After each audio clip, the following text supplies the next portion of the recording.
Shakespeare was the universal genius who received his themes from the divine. Well, those very themes are alive in this work, my novel, titled simply, Detroit. Look, now that we're stopped, let me ask you something. How did every one of you know not to buy my novel? What do you have, some sort of extrasensory awareness, a collective intelligence? Or did someone pass the word? Don't buy his novel. Don't buy it. Psst, don't buy it. He can't flunk all of us. 2 sexual situations. Did you notice? 1, the beginnings of an erection through voyeurism. The other, limpness in reaction to human contact. Please, take special note. This is arguably the culmination of modern fiction. Do you see why I had such high hopes for my novel? I envisioned it being taught everywhere. Teachers around the globe cracking open Detroit, exploring its inner meaning. But it was stigmatized after being denied tenure.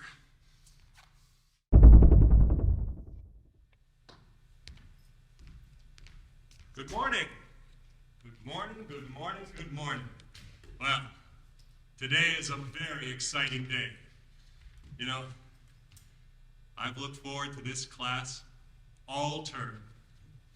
Well, one of the real joys of teaching here at community college is the liberty to add significant works to the curriculum. Today, we have reached, in our survey of world fiction, the class where we look at my novel. What an extraordinary opportunity for those of you here through our adult competency program. You did not finish high school. You have no degree or diploma of any sort, and yet today you find yourself in the presence of not only your teacher, but an unpublished author. Do you have any idea how overqualified I am for this job? I have also been an actor and a teacher of Shakespeare, and good at both. Shakespeare was the universal genius who received his themes from the divine. Well, those very themes are alive in this work, my novel, titled simply, Detroit. But unlike Shakespeare, who never visited many of the cities and towns which were the settings for his plays, I actually traveled to Detroit. I went into a world, students, a dark and threatening world, and brought out this book. I implored you last class to purchase my book. I gave you a preview, a taste. I quoted Kino, the book's protagonist or antagonist, depending on how you interpret me in the novel. Yet, instead of receiving your compliments and applause, all I've been hearing are your grumblings about the $25 price tag. Well, today that's about to change. Because after you've heard some more passages that will leave you breathless, you'll race your fellow students down to that community college bookstore, praying that there's still a copy available to you at any price. All right, let's begin. I start the novel just after I was denied tenure and forced off the faculty at my former teaching position. My wife had left me at this point, but that didn't work as literature. So in the book, I leave her. Because as protagonist or antagonist, I must be a man of action, not entirely a victim. All right. Now, I've tried to memorize the entire text, but I will have to read some of it. Detroit, Chapter 1.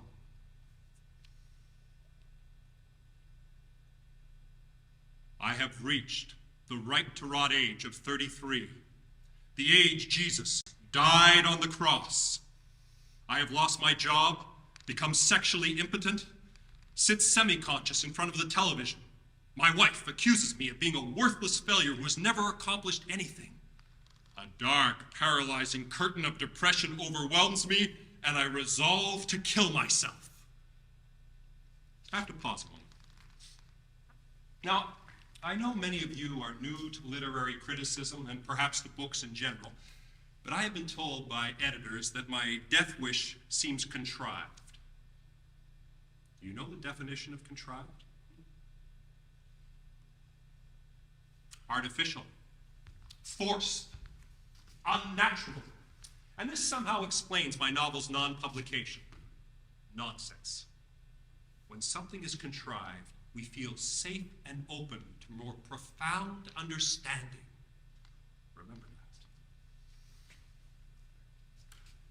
I have no plan how to kill myself, and am too sluggish and stagnant to follow through on any plan if I did. I am going to need help. My first thought, Detroit, the murder capital, the most dangerous city in America. Perfect. I load up my aging car in the middle of the night. No long goodbyes. Although one final failed attempt at an emotionally disconnected, half-awake sex act with my wife from behind. Incidentally, the impotence is contrived to set up the spectacular climax that ends the novel. After the aborted sex, I pretend to fall asleep, quietly get up, sneak out of the house, and am gone. To Detroit, Michigan. I arrive in late summer to find a barren, post-apocalyptic urban ruin. This is the way the world ends. Rats' feet over broken glass. America's sixth largest city, leading the USA in virtually every negative statistic, including murder. I merely have to wander and wait until my killer finds me. Perfect. Okay. Analysis. Where are we? Detroit. How do we know this? The text tells us. Who has taken us there? Me, I have taken you. Not he or they or Huckleberry Finn for that matter. No, no, no. There's no such third-person distance. You and I are traveling together. And do we believe this story? Yes. Why? Because we believe in the place. Detroit. What would happen if we stepped into Detroit? What would happen if Detroit stepped into us? Listen. I walk by brown fields of broken concrete, burnt-out homes, a party store, rotting, collapsed structures, mud lots, falling towers, another party store, a white cinder block medical clinic offering Detroiters money for their plasma. Whole city blocks overrun with bricks, tires, weeds, rust, and rats. Street after street lined with roofless, windowless, boarded-up buildings. A 14-story Hudson's department store. Once one of the largest retail establishments in the country. Now dark, vacant, and flanked by aborted, empty, high-rising erections fruitlessly reaching up into the brown fog. The perfect place to die. Exciting, isn't it? This is the writer at work at his most enthralling best. We are there. Joseph Conrad in the heart of the jungle. Herman Melville wailing on the open sea. Me in Detroit, making connections, tie-ins, taking the present moment and connecting the dots. Life becomes literature. The world exists to become a book. A book. Success. That's what this is about. Reaching out into the world and grabbing success. Right here on these pages. Important question.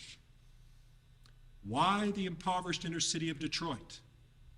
Because, as in Shakespeare, landscape always mirrors the hero's inner state. Detroit, wasted potential. The great actor-teacher reduced to teaching dropouts. The great industrial city reduced to rubble. We await what? The life-affirming phoenix with renaissance, rebirth. From the ashes of an urban wasteland. A work of art, a novel, rising out of the crumbling bricks of a failed professional and family life. The book, the writer, the city become one. Detroit, me, the distinction invisible. Art at the pinnacle.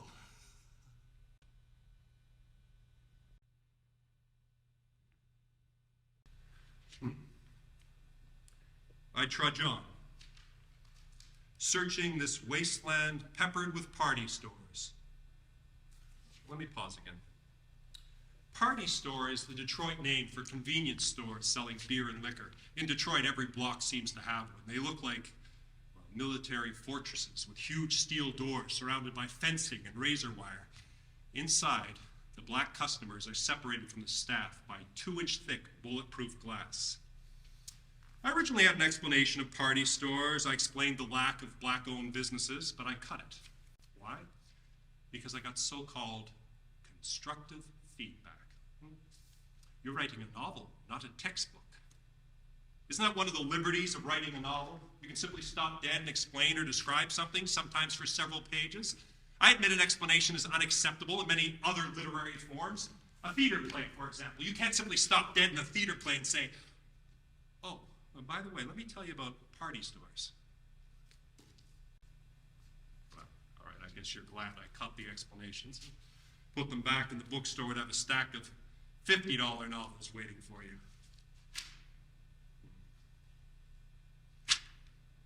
Oh, here's an explanation I left in. Listen to this. Now, this will give you a feeling for what the novel might have been. Have you ever read a science fiction novel set after the nuclear holocaust, where the survivors live in the bombed-out remains of civilization? That's Detroit. Whites had long since fled to the suburbs, white flight. Later, prosperous professional blacks had fled to the single integrated suburb of Southfield, black flight. Anyone who could get out of Detroit had. Even the great Motown Records, famous for recording Diana Ross and the Supremes, Marvin Gaye, the Little Stevie Wonder, the Temptations, the Jackson 5, moved by its founder, Berry Gordy, all the way to Los Angeles, leaving yet another abandoned building in Detroit. Again, this is Shakespearean. The external setting reflecting the internal mind. The abandoned teacher in the abandoned city. The macrocosm has indeed become the microcosm. This is no incidental setting, students, and my book reads much better than it plays.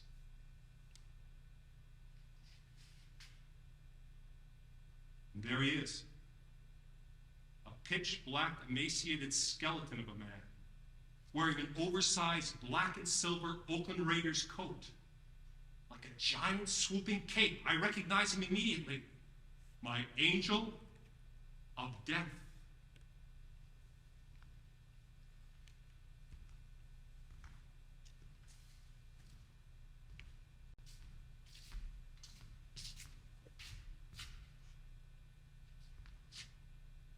Psst. Psst. Hey, fella. Hey, big fella. What are you doing down in Detroit? I resolved to ignore his calls. Hey, my man. Hey, Chief. Hey, white boy. Take my last full breath. I have determined my destiny. I am ready. Someone call you? You a cop? Don't get no white dudes chillin'. You a cop? No. I'm a teacher, not a policeman. Oh, for real? Straight up? Yes, really. Completely lost. All by myself. Do you understand? Say what? By yourself down in Detroit? That's right. Uh-oh. Then you don't know nothing about Detroit. My name's Keno, man, and Keno know Detroit. Keno, protagonist, antagonist, we don't know. Hold up. I see where you at. A teacher, huh? But you don't enjoy living around. That's where Detroit come in. You got the book knowledge up here. But sometimes you want to step into the world, see the book knowledge any good. Well, in Detroit, you're going to get orientated to the prostitution, the dope, the robbing, the stealing, the killing, the dying. You coming into Detroit. You coming into the world. Okay. Very interesting. A failed, impotent teacher with mental problems in suicidal despair leaves his wife, goes in search of his death in Detroit. A wasteland peppered with party stores and danger. He spots Keno, who he first sees as a killer. But, and this is a major surprise, Keno engages him in conversation, even seems to, in some strange way, understand this teacher. As readers, we wonder, is Keno really the angel of death? Or perhaps the angel of life? The Greeks call this peripeteia.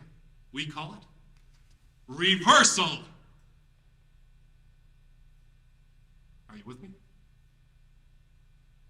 because I know this story. I don't need to tell it. Good. Good. You know, I must tell you, I've been extremely well since I've taught here. Healthy. Well, I've tried to stay away from Shakespeare. That's helped. I still suffer bouts of depression. This is where it really slows down. Oh, here. This is an interesting monologue. Well, more like a fragment. Doesn't work in the book, but out of context, it absolutely sparkles. Again, Kino. I love this country. Oh, it's fucked up, true enough. Have shitty buildings with shitty dealings and shitty people living in it. But no place else in the world can you go and live like you can in the United States. Say what you want, do what you want, kill how many motherfuckers you want, probably get off. Freedom is here. Welcome to Detroit. Did you notice my very creative use of the word motherfucker? Throughout the novel, motherfucker is a noun synonymous with everything, equally useful as an adjective, and most startlingly, and this I believe breaks new artistic ground, motherfucker successfully conjugated as a verb, as in, motherfuck you, bitch. That's brilliant. All right, let's go. All right. Kino shows me the Willinghurst Hotel for Transits. It's a 4-story, dark brick building with no elevator that somehow survived the 1967 riots in Detroit, the largest act of civil disobedience in America up till that time. From the streets of Detroit came the cry, "We gonna make Vietnam look like a holiday." 10 square miles with major fires, entire city blocks in flames, and yet somehow this block with the Willinghurst survives. The perfect place to die. I rent a sparsely furnished room on the 4th floor of a building where the front door lock is always busted. A building where, thanks to the busted front door lock, there's continuous traffic in the halls all night, every night. Where thin metal tubes with one black burnt end are turning up everywhere. In the halls and the stairs and the street gutters outside like forgotten Easter eggs. And on every radio, stereo, tape player, boombox, always the same pulsating, throbbing song. MC Hammer's You Can't Touch This. Do. And at my door, a daily parade of items, always on sale for $5. Pots, pans, food stamps, give 50 cents on a dollar, that's $10 stack. Telephones, radios, tape players, kittens, puppies, law books. You and the law man? Spot me 5, they yours. Charity packages of food, toiletries, magazines, footwear, all for just $5. Even auto parts, power tools, expired prescription drugs, and sex from Lena. An alluring teenager wearing a t-shirt with the printed phrase, "Detroit, where the meek are killed and eaten." No makeup, hair a mess under a silver and black Oakland Raiders cap.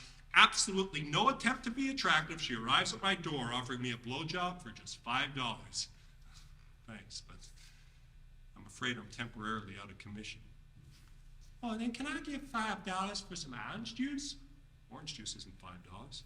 I only drink the good kind. Tell me something.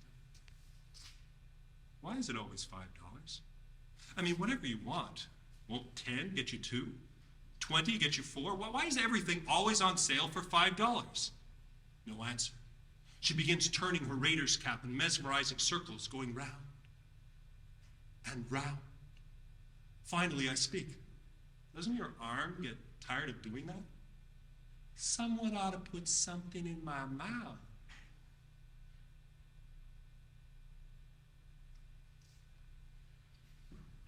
You know, a thought just hit me. I would not be standing here right now reading my novel to you had it been a success. This job, this classroom, you students, all represent my failure. It's taken me a long time to face, but you know, I'm so much healthier now. I refrain from dwelling on my mistakes. It's not about the past or even the future. It's all about now, here. But here, upon this bank and shoal of time at community college, we still have judgment here. You see, what I really wanted was to be an actor, a Shakespearean actor. They're the only real actors. So I went to England, but faced with rejection, I gave up. Came back here, got married, got divorced, started this teaching thing, which really hasn't worked out very well.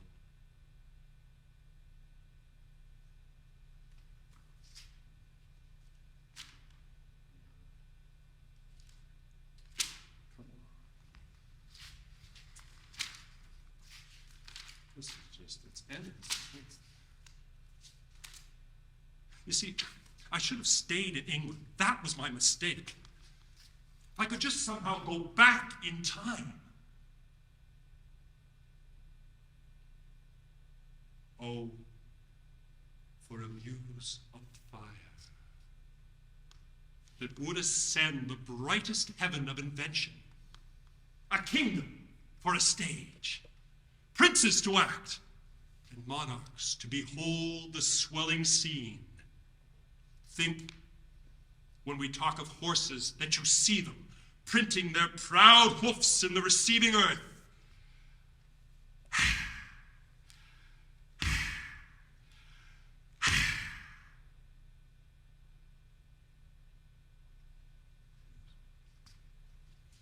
Stop it. Detroit.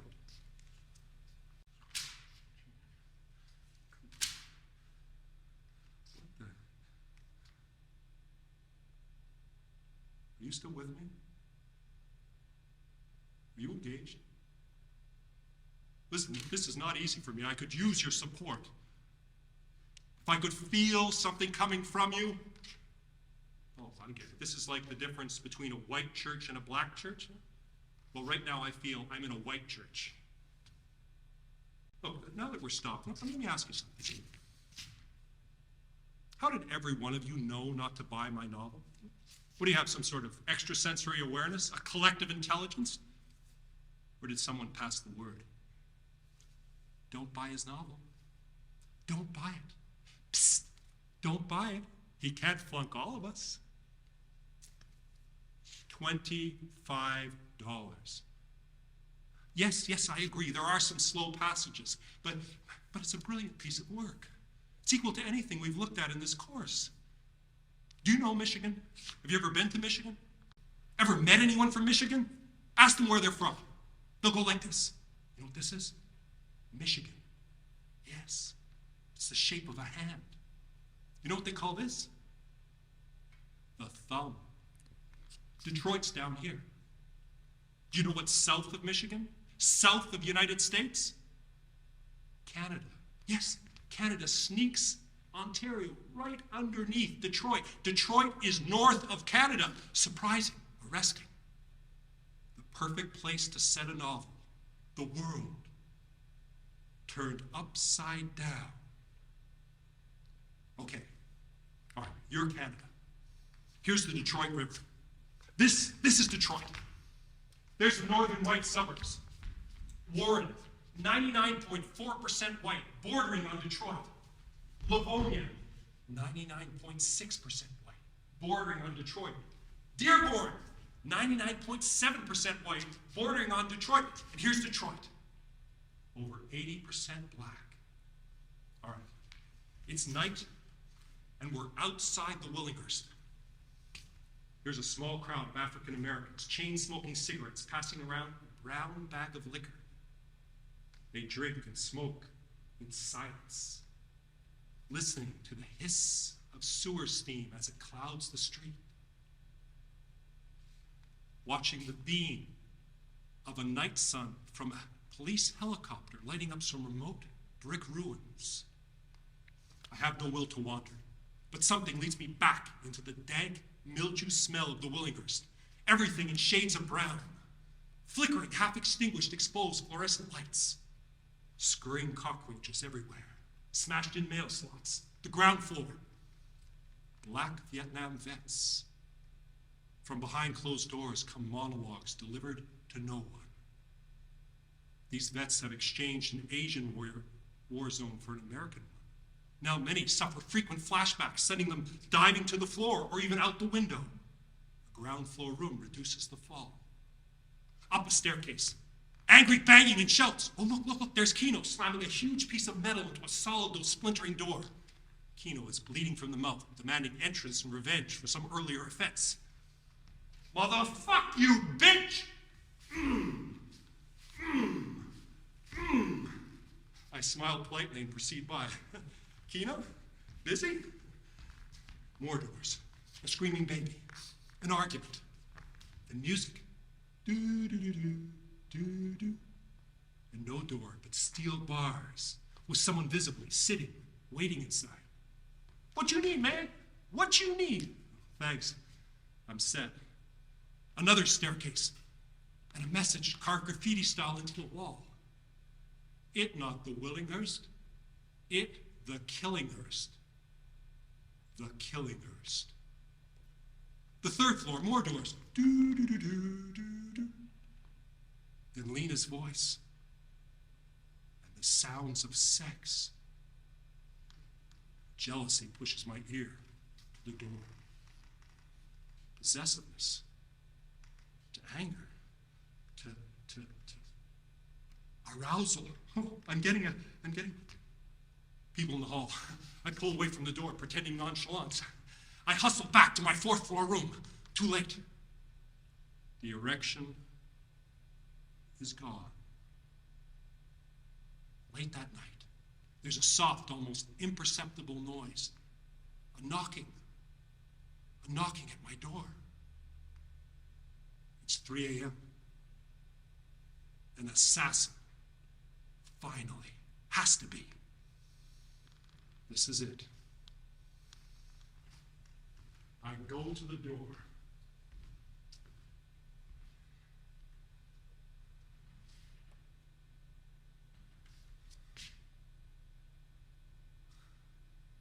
It's Lena. She's carrying a beat-up tape player. She wants $5 for it. You ain't got no music. No music, no potty. What if you want to bust out and dance? What are you going to do? Ain't worth living around with no music. First of all, I don't want to live around. And I don't dance. I can't dance. I feel awkward. Ain't nobody born can't dance. Dance the running man. You can run, you can dance. I put it on, you see. Just run where you at. Run to the music. That sounds easier than dancing. I try, but Lena stops the music. No, that not the running man. That the stomping cockroach man. Here, watch me. I teach you.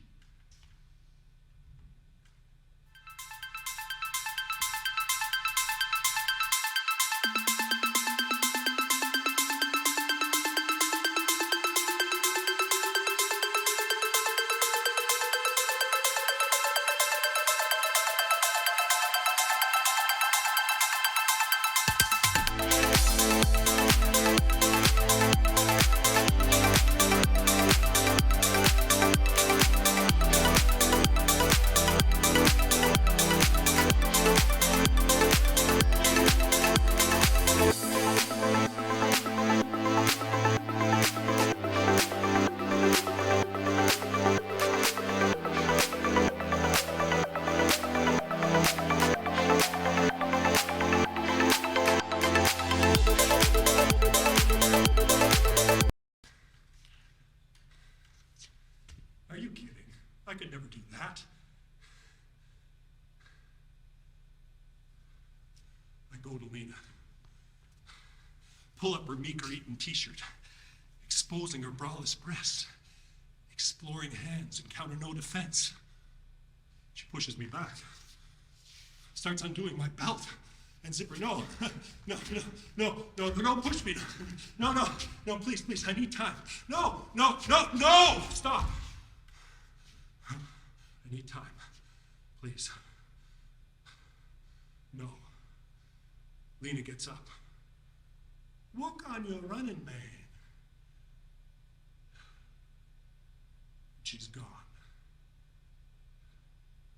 Okay, analysis. 2 sexual situations. Did you notice? 1, the beginnings of an erection through voyeurism. The other, limpness in reaction to human contact. Please, please, take special note. This is arguably the culmination of modern fiction. You see why I had such high hopes for my novel? I envisioned it being taught everywhere. Teachers around the globe, cracking open Detroit, exploring its inner meaning. But it was stigmatized after being denied tenure. No 4-year college or university wanted me. No, let alone my book. Everyone's advice. You stay away from community college, you will never, ever get back to university level. They were right.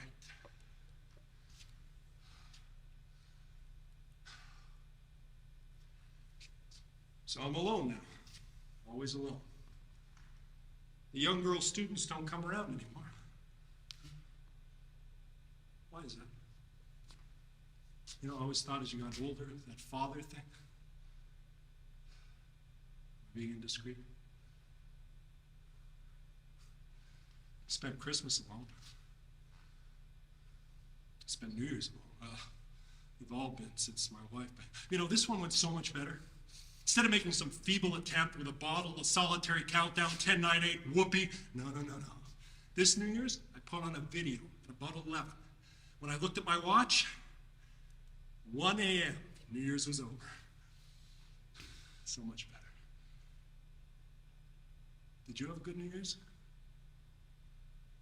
They never really are they? Good? No, never. Oh, sorry, no. All right. Oh, it's the following evening. Keno comes by with a question. What's wrong with you, man? Who outside tell me you refuse a blowjob for just $5? Well, you can hold out in them hoes a while. Eventually, you give in, you get sucked like you never sucked. You really just go pop, damn like pop. Lena and her spinning cap begin popping in my mind. Keno takes out his lighter, a thin metal tube and a plastic vial with what looks like a crumbling sugar cube. What is that? Paradise, man. That's the best shit that ever happened. Crystalled up cane, don't know who figured it out. Better than the heroin, because no needle. And no Jones lock with the hair on. And it cheap. All you ever got in your mind's the next one of these. That's what you buy with $5. For you, it's probably 10. Keno lights the cube on the end of a metal straw. It crackles and sparks, then disappears in smoke up the improvised pipe, leaving a black, burnt end. He holds his breath.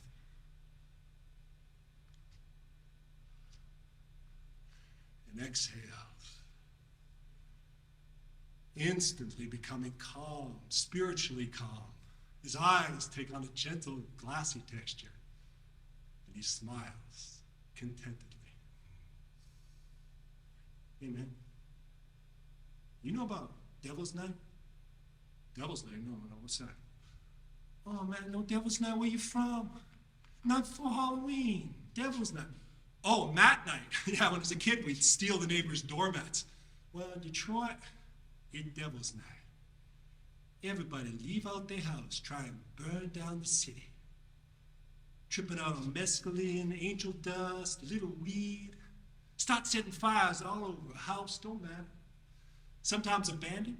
Sometimes it'd be a whole apartment building with motherfuckers living in it. Set a fire, run like hell, everybody just haul ass. Set a couple more fires, then backtrack, go check out the fire department while I try to put the first motherfucker out. Big ass fires, blazing out of control. Trip out the way the flames be jumping round, the colors, shapes that come up in it like animals, cats, dogs, horses. Devil's Night fun. There'd be so much smoke around, it looked foggy outside. Hundreds and hundreds of fires. A whole city party. I stand beside Keno at my window. In the distance, I can hear sporadic gunfire. In the window, directly across, 3 small black faces. 3 preschool children. locked in a back room, with, as far as I can see, nothing they can create mischief with. No toys, no dolls, no crayons, no books, nothing. Staring motionless until they see me. Then their eyes light up and huge smiles spread across their faces. They try and engage me in an impromptu game of peekaboo. I step away from the window and jump back into view, and it's Christmas morning. Kino puts an affectionate arm around my shoulders. What a revitalizing dreamscape for a suicidal teacher escaping his limp past in the bourgeoisie, or as it's known in Detroit, the boogie-wuzzy.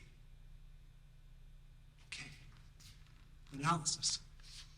The destructiveness of Detroit is becoming, in a sense, life-affirming. It's engaging, isn't it, my novel? Even for what you've heard so far? Well, even if it is contrived. Yet, it remains unpublished. It makes no sense, especially when it would mean so much to me. I do teach you well, don't I? You're not bothered by my occasional tangent. Perhaps for a fiction course I reference Shakespeare a little too much, but am I incoherent or unplanned? Hardly. Today we cover my novel, that's a plan, and my tangents. Isn't life just a series of tangents? Don't we just grip onto some idea of ourselves and run with it?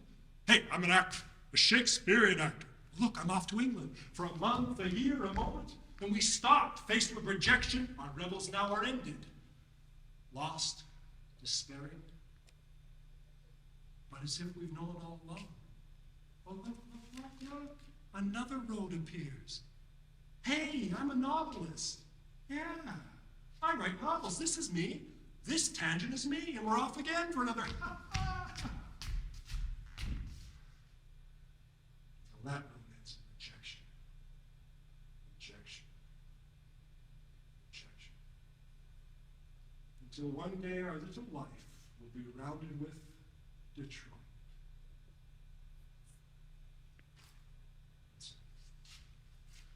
That's it. Go and do whatever it is you do when you're not here. Neck in the halls, smoke your pot. Oh no, what is it now? Hardware store products? Go and sniff your hardware store products. You can go. I'm done with you. Class dismissed.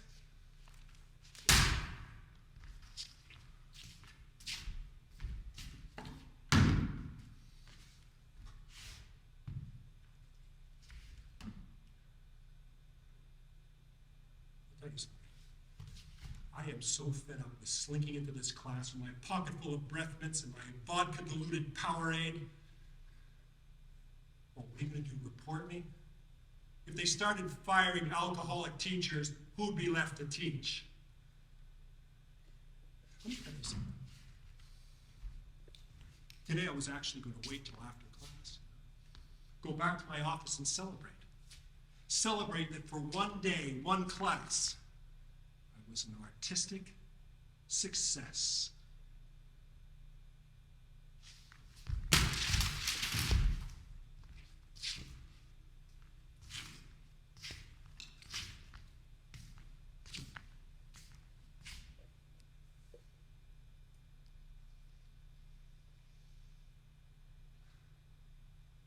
There's a certain freedom to not giving a flying fuck.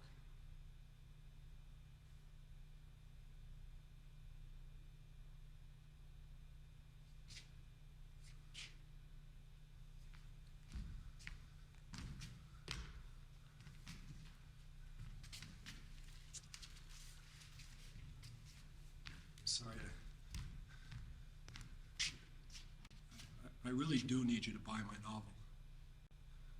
I sort of put myself in the hole. Well, I was in debt to start with. Well, you understand, we're all adults here. You know what it is to make ends meet. I was really counting on, what am I going to do with 50 unsold? Please, if you could possibly help me out, I'd be happy to sign anyone's copy. All right. You don't have a solid educational background. Okay, we accept that. But you all have life experience. You recognize I have something very valuable to teach, and you've been so wonderful about listening to me today, even if my novel is over your heads. Look, we'll jump ahead, all right? We'll just jump ahead to the climax.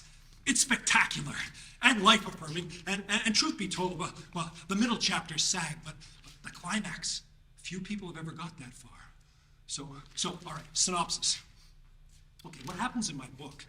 Kino is revealed to be a violent drug addict with a heart of gold.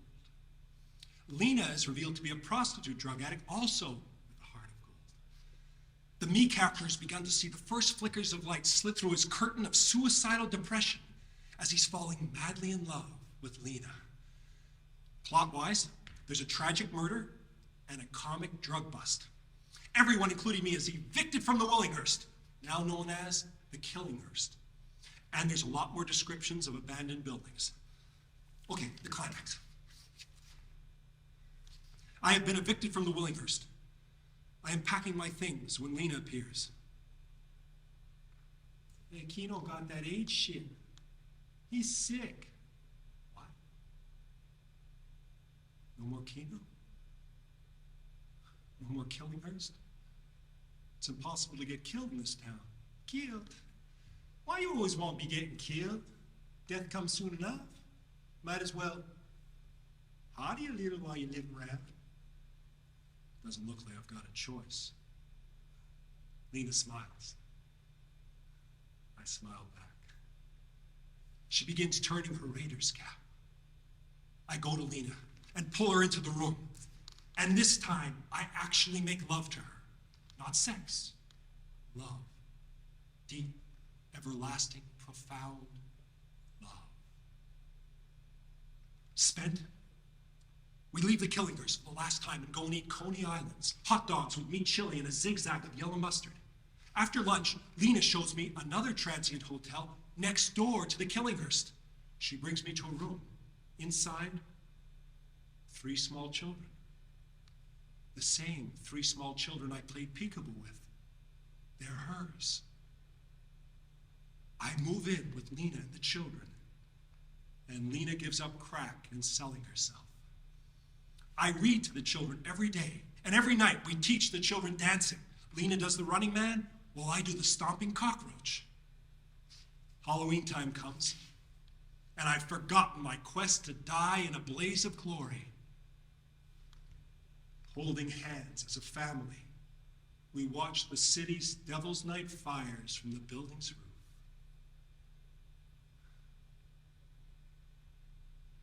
In early November, word comes that Kino is dying. We bring him requested cigarettes on his deathbed. He's lost what flesh he has, now just bones and skin, too weak to smoke. Lena holds a cigarette to his lips. He manages a small puff. Then in a faint whisper he counsels, enjoy living round. Enjoy living round. But I've heard of a new AIDS hospice with a revolutionary therapy. We bring Kino there just in time, and he begins to recover. And on New Year's Eve, when every Detroiter who can get his or her hands on a gun goes outside at midnight and fires off multiple rounds, Kino is well enough to come for a visit.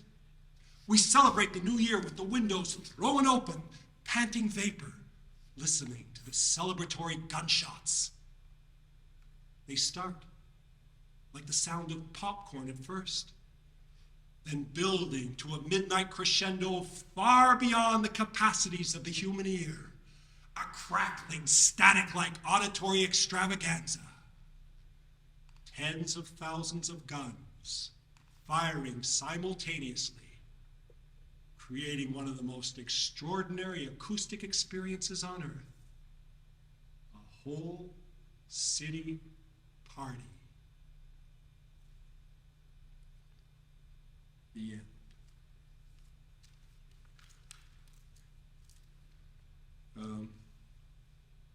Listen, I'm thinking of having the bookstore reduce my novel's price to $10. Would that be acceptable? Next week's our Hemingway week. That novel's not required. So what do you say? I want you to understand one thing. I know what it's like to be a student, lectured at. It's like being held hostage, victimized by the psychological idiosyncrasies of your teacher. That's why I stick so strictly to the course material. What Detroit is. Detroit is life-affirming. And I want all of you to have a copy. So just for the remainder of today, how about $5? Understand, 5 is my break-even point. So $5, I can't go any lower than this.